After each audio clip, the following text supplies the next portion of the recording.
Welcome to Touch Technology Review. My name is John, and today in this video, we're going to cover a brand new metric that has just become available in the YouTube Creator Studio. It's called RPM, and for all of you petrol heads out there, or fans of the Fast and Furious franchise, myself included, you'd be forgiven for thinking that this stands for revs per minute. After all, it always has, but in this case, it doesn't. YouTube have given this acronym a brand new meaning in 2020.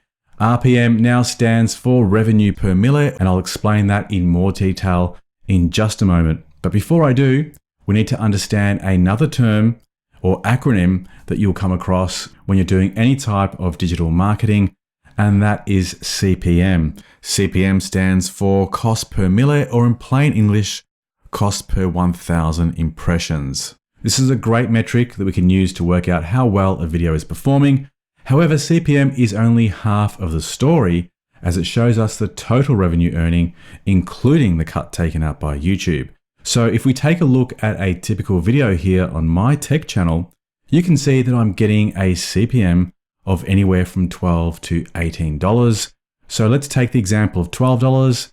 That is per 1,000 views, which is not bad. If you can earn thousands of views per day, you'll be on track to make your first $1,000 in no time. However, that's not the full picture. We have to share a portion of the advertising revenue with YouTube.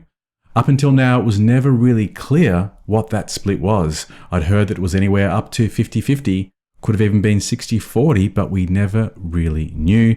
Now, when you log into your Creator Studio and you click on the Analytics tab and go into the Revenue section, you'll see a new field called RPM.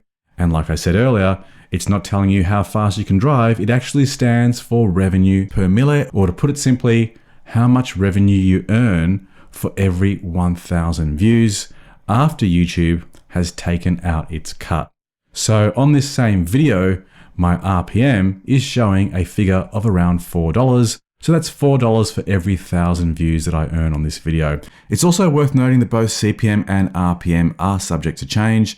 The numbers will be different for each video, and you'll find that they'll also change over time depending on the advertising demand at any given moment. I think that it's great that YouTube now provides us with a high degree of transparency in relation to our earnings, as it really helps us as creators understand what type of content is providing the most return on our investment. And for those of you out there trying to generate more revenue from the platform, this can be a helpful tool in determining where you should put the most amount of time when it comes to creating new videos. So next time you log in to check the progress of your video in the YouTube Creator Studio, look out for the new RPM metric. As I said earlier, you can find it in the Revenue tab in the Analytics section of your account page, currently only visible using the web browser version of YouTube Studio on a desktop computer. Before I go, just a quick comment about balancing data and analytics and being creative. As I always say, it's great to equip ourselves with as much data and intel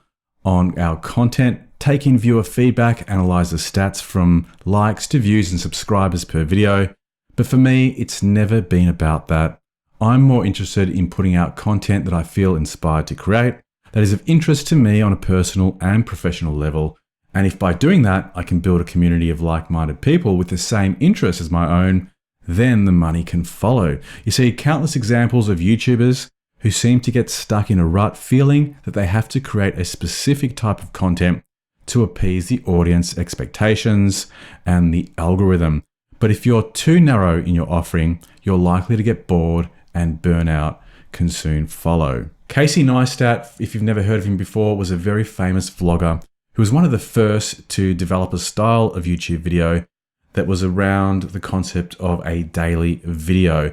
And after some time doing it, I think it was well over a year, he actually publicly came out and said that he could no longer produce that amount of content in that style because he felt it was too limiting and took its toll on him in his personal life as well. It always goes back to examining your motives and making sure that they're pure and that you're doing the right thing for the right reasons, following your own interests wherever they might lead you, considering the platform and your creative output as a journey that should naturally evolve and grow to reflect changes and improvements you may be making in your own life, and indeed embracing any new trends and styles that may influence the direction of your content.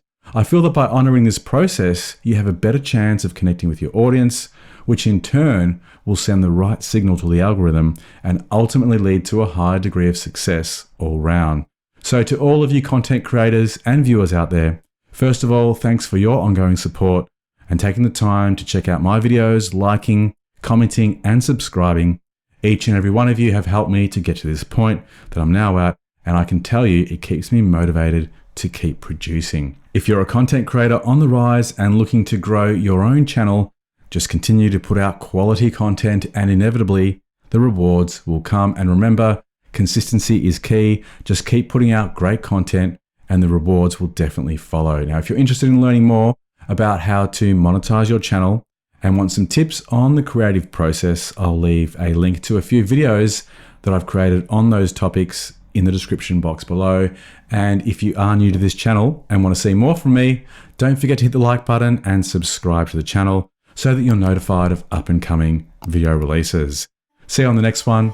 Bye for now.